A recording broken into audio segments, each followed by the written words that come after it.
Pemerintah Kabupaten Aceh Barat Daya menunda pemberian gaji terhadap aparatur desa yang belum bersedia divaksin. Selain aparatur desa, Bupati setempat juga menunda pemberian tunjangan terhadap ASN dan CASN. Pemerintah Kabupaten Aceh Barat Daya terus berupaya mempercepat vaksinasi. Selain gencar melakukan sosialisasi penerapan protokol kesehatan dan pentingnya vaksinasi, pemerintah Aceh Barat Daya juga menunda pembayaran tunjangan prestasi kerja atau TPK bagi ASN dan CASN di lingkup pemerintah kabupaten setempat. Sementara bagi tenaga kontrak menjadi pertimbangan untuk memperpanjang atau diberhentikan kontraknya tahun depan. Selain ASN dan non-ASN, pemerintah daerah juga menunda gaji bagi aparatur Gampung yang belum melakukan vaksin.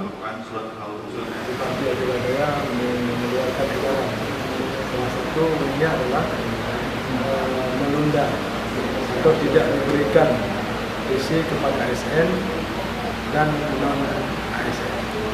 Yang non-ASN itu adalah termasuk tenaga kontrak dan lain-lain yang menerima honor daripada anggaran pemerintah.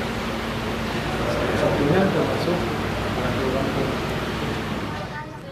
tunjangan akan diberikan setelah PNS, CPNS, serta aparatur desa bersedia divaksin.